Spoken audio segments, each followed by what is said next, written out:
भारत हा कृषीप्रधान देश आहे। भारताची अर्थव्यवस्था ही खऱ्या अर्थानं कृषी व्यवसायावर अवलंबून आहे। शेती या व्यवसायावर अवलंबून आहे। शेती हा प्रमुख भारतामधला व्यवसाय आहे। खरं पाहिलं तर भारताचं अर्थकारण आणि राजकारण शेतीवर चालतं आणि वेगवेगळ्या पद्धतीची शेती सुद्धा या भारतामध्ये केली जाते।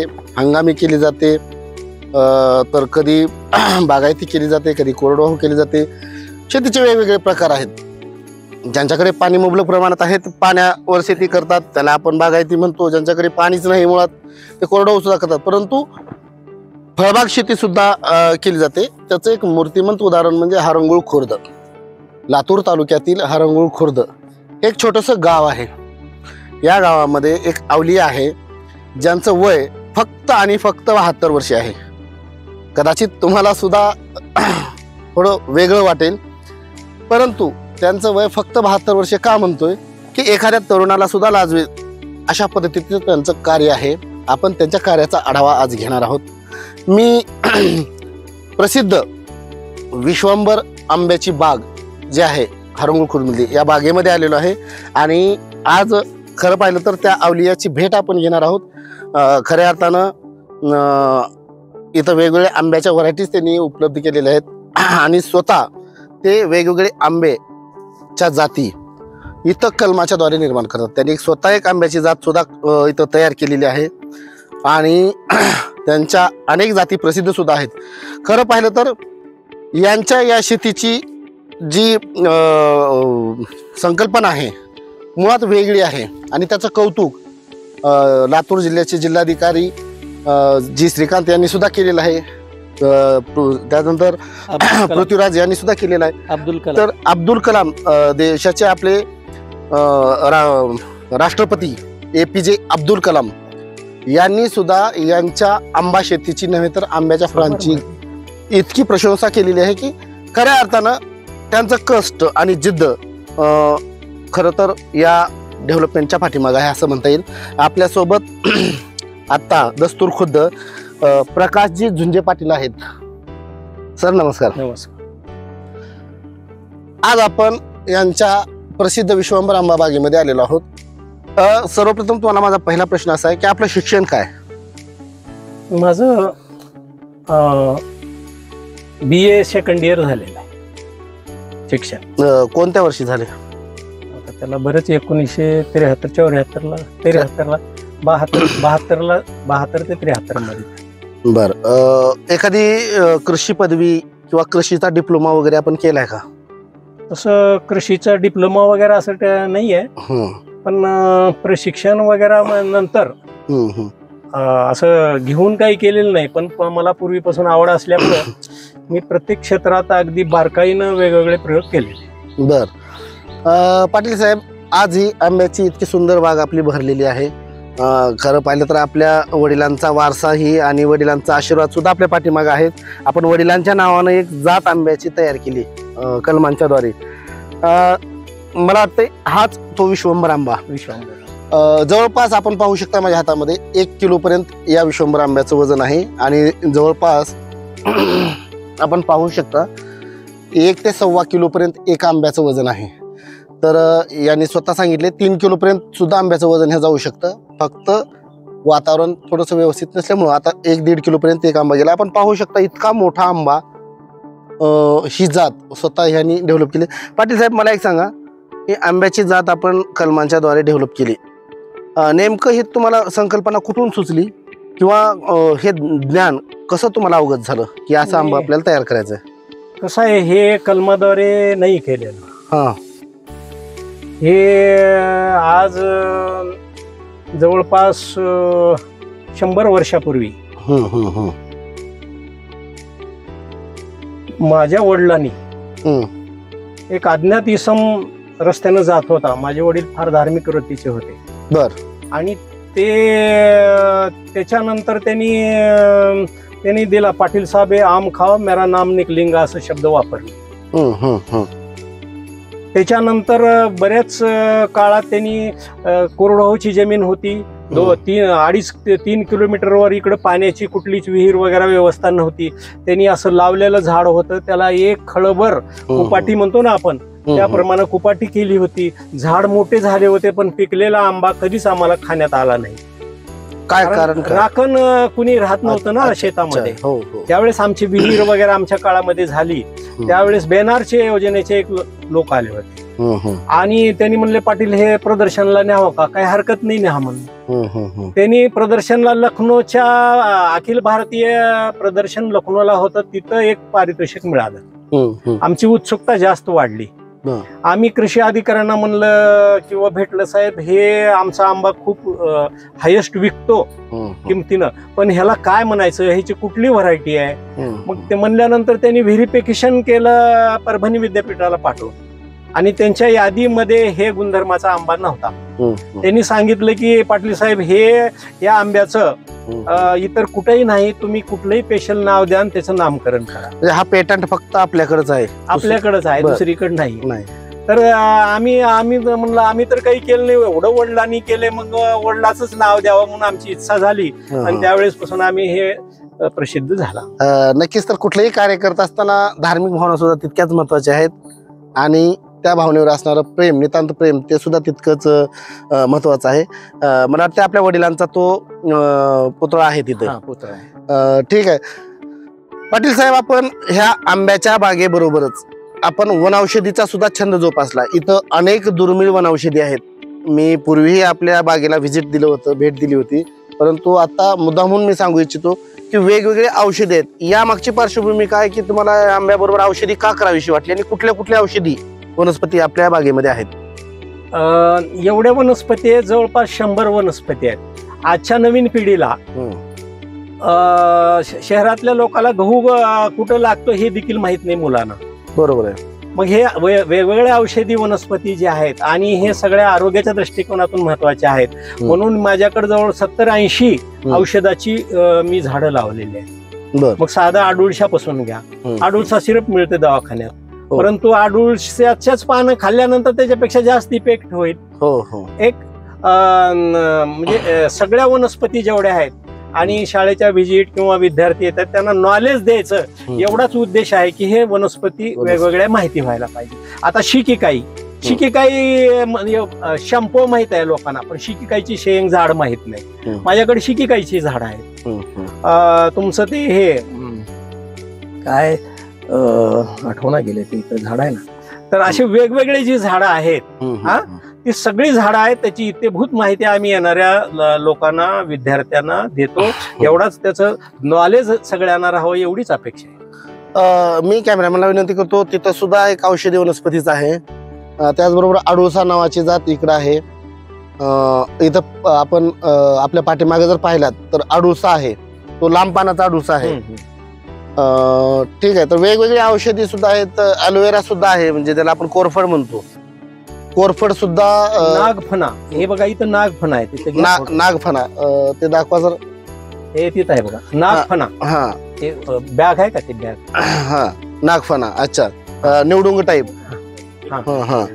बाकी पॅशन फ्रूट आहे, थायलंड चिंच आहे, लॉकआउटची झाड आहेत जपानची, म्हणजे असे वेगवेगळे ग्रेप फ्रूट जवळपास 3, 4, 5 किलो पर्यंत एक ग्रेप फ्रूट. बरं, अजून एक गंमत म्हणजे अशी झाली या आंबा बागेबरोबर, हे आंबा तर आपलं महाराष्ट्रीयन फळ आहे, चांगलं महाराष्ट्रामध्ये चांगलं वातावरण, आंबा पिकतो.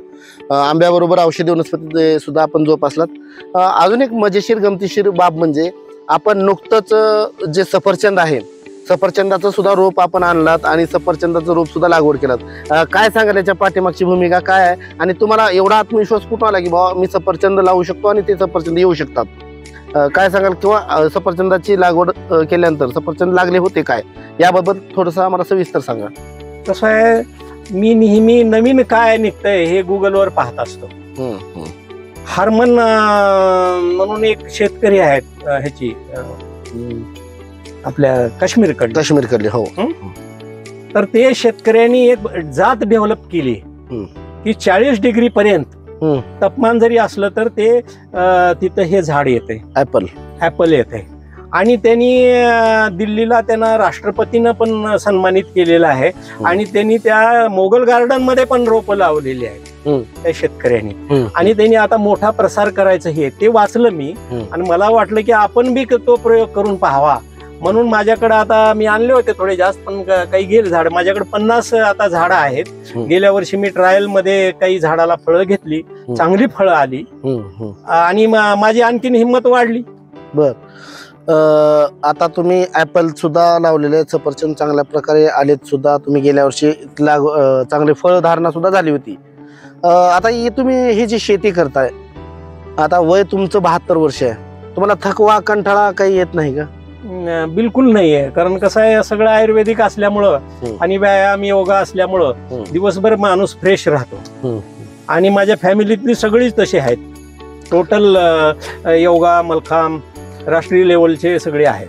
त्याच्यामुळं आपण म्हणजे सांगायचं तात्पर्य काय तर, चांगलं अन्न खा, विषमुक्त अन्न खा आणि विषमुक्त जगा. खरं पाहिलं तर विषमुक्त अन्नाबरोबरच योगासन, प्राणायाम, वेगवेगळे प्रकारचे व्यायाम सुद्धा जरुरी आहेत. आणि ते सर्व छंद हे पाटील साहेब जोपासत. मला एक सांगा, यामध्ये तुमच्या पत्नीचा, मुलाचा, सुनेचा काय वाटा आहे का आपल्या शेतीमध्ये? म्हणजे तुम्हाला सहकार्याचा वाटा म्हणून तुम्ही कसं आहे, आता आज आमची एवढे उच्च शिक्षित जरी मुलं असले, पुण्याला आहे आर्मी कॉलेजला, तुमचं इथं जिल्हा बाल कल्याण समितीला आहेत, त्यांच्या मिसेस पण VIP आहेत, पण सगळी दर रविवारी सुट्टी असली, आता पुण्याचे कधी तर सुट्टीला येतात, आल्यानंतर ते 5 मिनिट असं बसत नाहीत. काहीतरी कर, इकडं जा तिकडं जा, म्हणजे असं आम्ही फार काही हे असं वाटत नाही. Very good. म्हणजे स्वतः म्हणजे येऊन कपडे काढून, अच्छा, म्हणजे मी नोकरदार आहे, मी उच्च शिक्षित आहे याचा ॲटिट्यूड नाही. वाह वाह, व्हेरी गुड. म्हणजे आपण पाहू शकता की नुसत्या आंब्याच्या बागेला जोपासण्यासंदर्भातच एवढंच त्यांनी केलं नाही, किंवा फक्त शेतीत जोपासली नाही, तर त्यासोबत कुटुंब सुद्धा त्यांनी चांगल्या प्रकारे जोपासले. कुटुंबातील मुलांना चांगले संस्कार सुद्धा दिले, संस्काराची जोपासन सुद्धा खूप चांगल्या प्रकारे केले. खरं पाहिलं तर एक या लातूर तालुक्यातील आदर्शच म्हणावं लागेल. आपण पाहूया अजून आपण कुठली कुठली झाडे लावलेत किंवा कोणत्या कोणत्या व्हरायटी आपण आंब्याच्या प्रत्यक्षात जाऊन पाहूया. तर आपण पाहू शकता, आज यांच्या बागेमध्ये फक्त आंब्याची जोपासना नाही, तर इथं ड्रॅगन फ्रूट सुद्धा आहे. हे पाहू शकता, आपल्याला जे बाजारामध्ये 100 ते 150 रुपयाला एक फळ मिळतं, असं हे बहुमूल्य किमतीचं हे ड्रॅगन फ्रूट सुद्धा इथे लागलेलं आहे.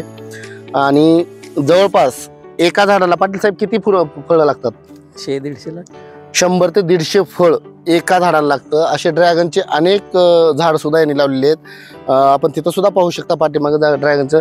महत्वाचा जो तुम्हाला विश्वांबर आंबा म्हणलो तुम्ही, तो विश्वांबर आंबा हा पाहू शकता तुम्ही. हा जवळपास 1 ते 1.25 किलो वजनापर्यंत एक आंबा आहे. हे पाहू शकता, अक्षरशः झाडाला खाली आंबे टेकत आहेत, जमिनीवरती आंबे टेकत आहेत, इतके झाडाला आंबे लागलेले आहेत. हे फळ पाहू शकता. मी कॅमेरामॅनला विनंती करतो की थोडंसं जवळ येऊन हे फळ दाखवावं. म्हणजे इतकं सुंदर डेव्हलप ह्या फळाचं पाटील साहेबांनी केलेलं आहे.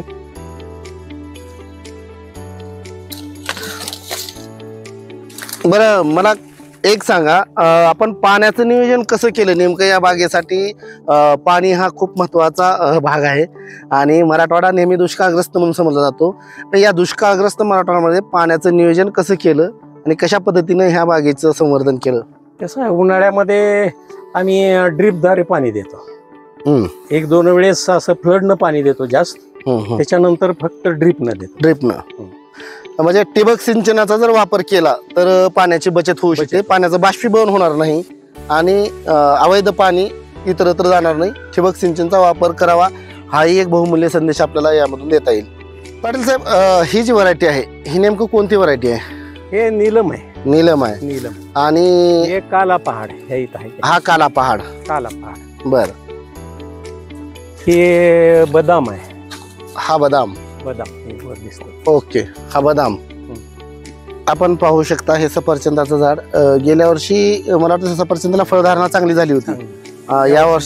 यावर्षी नाही घेतली. तर चुकून ते सफरचंद सुद्धा लागलेलं आहे. म्हणजे वेगळी बाब अशी आहे की मराठवाड्यासारख्या दुष्काळी भागामध्ये सफरचंदाची शेती सुद्धा जर मनात आलं तर होऊ शकते. याचं एक उदाहरण पाटील साहेबांनी दाखवलेलं आहे. आपण पाहू शकता खरं तर पाटील साहेबाच्या या आंब्याच्या बागेमध्ये, विश्वंभर आंब्याच्या बागेमध्ये आलेलो आहोत. एक नेमकी जात कोणती आहे पाटील साहेब? दाडम. दाडम. दाडम. खरं तर नाव सुद्धा हास्यास्पद आहेत, परंतु आंबा जर बघितलात आपण तर याला पपईचं म्हणजे पपईचं फ्रूट म्हणावं, फळ म्हणावं की एखादा टरबूज म्हणावं हेच कळत नाही. इतकं मोठं, जवळपास 2 किलोपर्यंत एक फ्रूट आहे, हे फळ आहे. म्हणजे एवढा मोठा आंबा इथं डेव्हलप केला आहे. पाटील साहेब मला एक सांगा, छोट्या छोट्या वादळामध्ये आंबे खाली पडतात, परंतु आपले आंबे, विश्वंभर आंबा असेल किंवा हा आंबा कसा काय पडत नाही? त्याच्या मागचं काय लॉजिक आहे? त्याच्या पाठीमाग आम्ही फार बारकाईनं हे करून लावलेले आहे. बर. कारण वादळ वारा हे शेतकऱ्याच्या 5वीला पुजलेलं आहे. ते होणारच आहे. बर. आता आपण जवळपास आज 15 जून आहे ना. हो. हा. वादळ मोठमोठे होऊन गेले. तुम्ही झाडावर आंबे पाहिले का नाही? हो, पाहिले, भरपूर पाहिले की आंबे. मग आंबा शेतकऱ्यांनी कुठला लावावा? दरवर्षी फळधारणा होणारा, देठाला वाऱ्या वावदानानं न गळणारा, आणि मार्केटमध्ये नेले की त्याला किंमत यावी. ज्या आंब्यामध्ये 3 गुण आहेत तेच आंब्याचं झाड लावायचं शेतकऱ्यांनी. नक्कीच. तर खरं तर आपण पाहू शकता हे खूप सुंदर आणि मोठ्या पद्धतीचा आंबा आहे. पाटील साहेब, हे जे आता वेगवेगळ्या आंब्याच्या व्हरायटीज आहेत आपल्या शेतामध्ये, ते नेमका कोणता आंबा आहे? हा, ह्याला केळ्या म्हणतात. केळ्या. अच्छा, म्हणजे केळीसारखा आकार असल्यामुळे केळ्या आंबा आकार असल्यामुळे. बर बर बर. मला एक सांगा, आपण चलत जाऊयात. आपण वेगवेगळ्या आंब्याच्या व्हरायटी जोपासल्या आहेत. मी असं ऐकले की आपण आंबे जर वेगळी व्हरायटी असेल किंवा थोडस इकडे लक्ष द्या, जर वेगवेगळे आंबे असतील, वेगवेगळी व्हरायटी तुम्हाला जर लक्षात आली की या गावी आहे किंवा या राज्यात किंवा या प्रांतामध्ये आहे, तर तुम्ही तिथं प्रत्यक्षात जाऊन पाहता म्हणे, या मागचं काय लॉजिक आहे? कसं आहे, माझ्याकडे महाराष्ट्रातून अनेक लोक येतात. एका माझ्या ते येणाऱ्यांनी सांगितले, पाटील तुमचा आंबा जसा प्रसिद्ध आहे, अजून एक प्रसिद्ध आहे म्हणले, त्याचं वजन 5 किलो आहे म्हणले. त्यांच्याकडून मी पत्ता, फोन नंबर घेतला. 1 वर्ष तर त्या फोन लागलाच नाही मला. दुसऱ्या वर्षी 2 जुलैला फोन लागला. आणि ते मध्य प्रदेश मध्ये झांबुआ जिल्हा, झांबुआ जिल्ह्यामध्ये कटिवाडा, तिथून 40 किलोमीटर. मग आम्ही फोन केला, त्यांची मिसेस उचलली. आम्ही म्हणलं, बहन जी आपके पास जो बड़ा आम है वो हमारे को देखने का है, वो भी पेड़ के ऊपर का देखने का है. अच्छा. हाँ हाँ. तो भाई साहब यहाँ तो बहुत बड़े बड़े जानवर आम खा रहे. आता लेडीज असल्यामुळे मी जास्त बोललो नाही. ओके. आप 2 दिन में आए तो देखने को मिलेंगे. ठीक आहे बहन जी, 2 दिन में आएंगे. आमचे ते चिकलठाण्याचे हनुमंत पाटील म्हणून आहेत मित्र, त्यांना घेऊन गाड्या बदलत बदलत आम्ही त्या झांबुआ जिल्ह्यात त्यांनी आम्हाला वॉर्निंग दिली होती, ये आदिवासी इलाका है, झांबुआ से 40 किलोमीटर कटिवाड़ा है, 5 बजने के बाद कौन से भी गाड़ी में बैठ के नहीं आने का. अच्छा अच्छा. हाँ, म्हणजे प्रतिबंध आहे मध्ये आतमध्ये जाण्यामध्ये. आम्हाला तिथं 6 वाजले जायला झांबुआ जिल्ह्यात दुसऱ्या दिवशी. मग त्यांनी म्हणले, आम्हाला माहित असल्यामुळे आम्ही लॉज केलो, आलो खाली. चलो टमटमवाले म्हणत होते चलो कटिवाडा, आपण गेलो नाही. दुसऱ्या दिवशी सकाळी गाड्या बदलत गेलो. तिथं फार मोठी जुनी बाग होती आणि तिकडे सगळे ठाकूर, गोंड लोक, आदिवासी.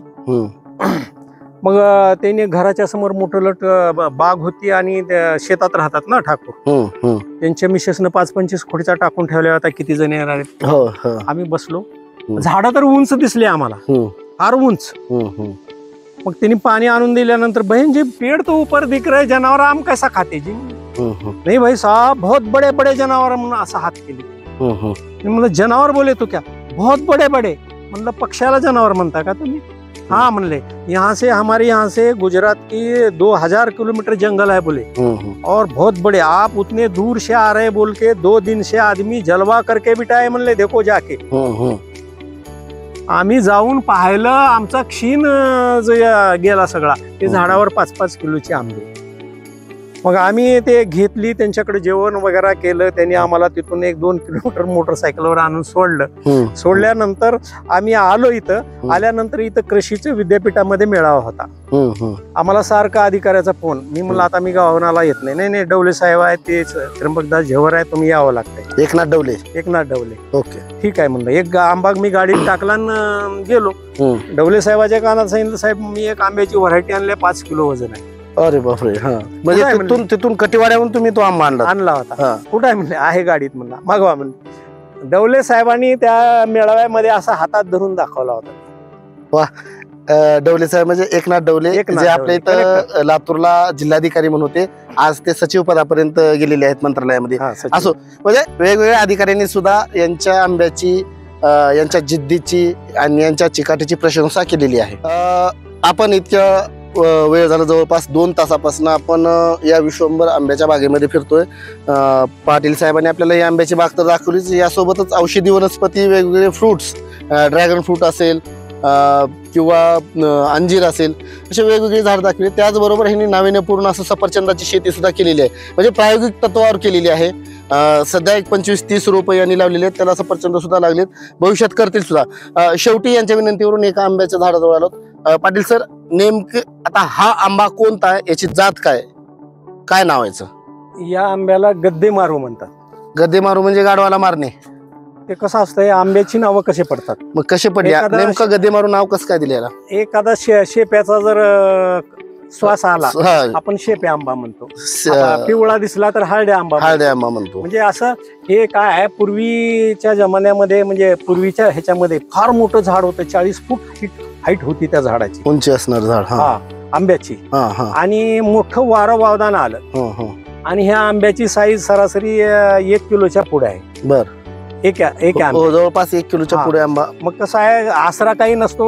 कुणी बी पाऊस आल्यानंतर झाडाखाली आसऱ्याला येतो. तसं काही लोकही जमले आणि एक गाढव पण त्या आसऱ्याला आलं. अच्छा. त्या वावदानानं नेमका हा त्याच्या मस्तकावर पडला आंबा. तो गाढव गरगर फिरून तिथं मृत्यू पावला. अच्छा. मग त्यावेळेस पासून त्या आंब्याच्या झाडाचं नाव गद्दे मारू झालं. म्हणजे आपण पाहू शकता, केळीसारखा आंबा दिसतो तो केळ्या आंबा, शेपासारखा लागतो म्हणून तो शेप्या आंबा, पिवळा असेल तर तो हळद्या आंबा, आणि एक गाढव असेल तर मुंगशा आंबा. एक गाढव आंब्याच्या झाडाखाली आश्रयाला आला. वावदळ आणि तुम्ही काय म्हणता त्याला, वादळ आणि सुसाट्याचा वारा सुटला. त्यामध्ये एक आंबा गाढवाच्या मस्तकामध्ये म्हणजे शिरस्थानी पडला आणि तो गाढव तिथं जागेवर गतप्राण झाला. तेव्हापासून त्या आंब्याचं नाव ठेवलं गेलं गद्दे मारू आंबा. असो, आख्यायिका वेगवेगळ्या असतील, परंतु यामागचं एक लॉजिक असं आहे की या आंब्याला फार सुंदर चव आहे, फार सुंदर टेस्ट आहे. मी आणि व्यंकटेशजीने आताच हा आंबा चाखलाय, खरं तर खाल्लाय. अप्रतिम आणि सुंदर चव आहे. पाटील साहेब, या चवीबद्दल आपण काय सांगाल? ह्याची फार चव चांगली आहे. मी मार्केटमध्ये एक वेळेस एक ट्रे नेला होता, तिथं कापून सगळ्याला दिला. बर. दिल्यानंतर त्यांनी एक फोड दिली. प्रत्येक जण म्हणला मला 1-2 किलो, मला 2 किलो, मला 2 किलो. मी म्हणलं एवढे आंबे नाहीत, तुम्ही 25-25 दिसताय, तुम्ही काय करा म्हणलं, एक आंबा घ्या म्हणलं. बरं पाटील साहेब, मला एक सांगा, आता आपण आंब्याची शेती केली, वेगवेगळ्या वनस्पती, औषधी वनस्पती सगळं आहे. आता या आंब्याच्या मार्केट संदर्भात मला थोडीशी माहिती द्या. ह्याचा बाजारपेठ कशी उपलब्ध होते आपल्याला, आणि हे आंब्याची विक्री कशी करतात, आणि याच्यातून आपल्याला नफा होतो की तोटा होतो, याचं समीकरण थोडंसं आम्हाला आमच्या प्रेक्षकांसाठी सांगून द्या. कसं आहे, पूर्वी माझ्याकडं एक झाड असल्यामुळं मी एका व्यक्तीला 1 डझनच आंबा देतो. आता माझ्याकडे जास्त झाल्यामुळे देतो, परंतु माझी पद्धत कसं आहे, माझे सगळ्या लोकांना माहिती असल्यामुळं डायरेक्ट लोक शेतामध्ये येतात, आंब्याची चव घेतात आणि डायरेक्ट हिरवे नेतात. 50% माल माझा कच्चा जातो. आणि जे लातूर मधून येऊ शकणारे लोक नाहीत, ऑर्डर प्रमाणे माझी गाडी त्या लातूरच्या ह्याच्यामध्ये त्या लोकांना द्यायला. मी कुठल्याही बागवानाला किंवा कधीही बाग दिली नाही. सेल्फ सर्व्हिस माझे पूर्ण मार्केटिंग आहे. बर. हे आंबे पिकवण्यासाठी कुठल्या रसायनाचा किंवा कुठल्या केमिकलचा किंवा कुठल्या कार्पेटचा आपण वापर करता का नैसर्गिक पद्धतीने पिकवता?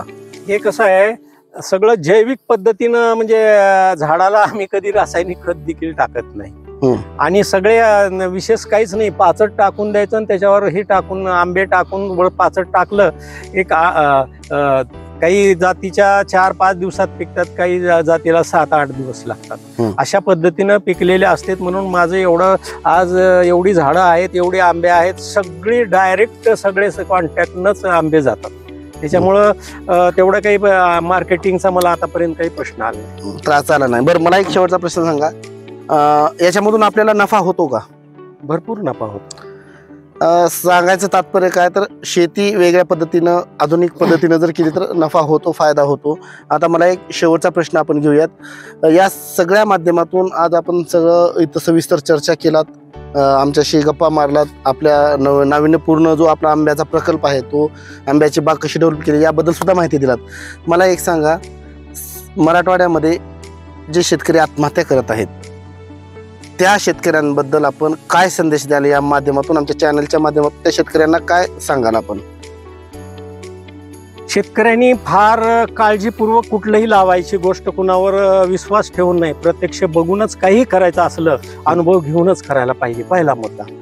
आता मी के वाघ कृषी महाविद्यालय नाशिक त्यांचा स्टॉप आला होता पूर्वी एकदा पाहण्यासाठी.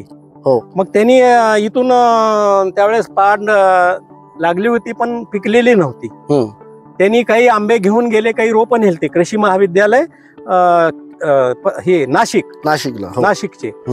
मग ते आंबे 8-10 दिवसानंतर तिथल्या अध्यक्षांनी खाल्ले. वाघ कॉलेज म्हणतात ना. खाल्ल्यानंतर मला एक पत्र पाठवलंय त्यांनी त्या पत्रात माझ्या पुस्तकामध्ये देखील आहे. त्यांनी पत्रकात केलंय की या जातीची झाडं शेतकऱ्यांनी किमान 5 जरी लावले तर शेतकऱ्याचं दारिद्र्य निर्मूलन होईल म्हणून सांगितलं.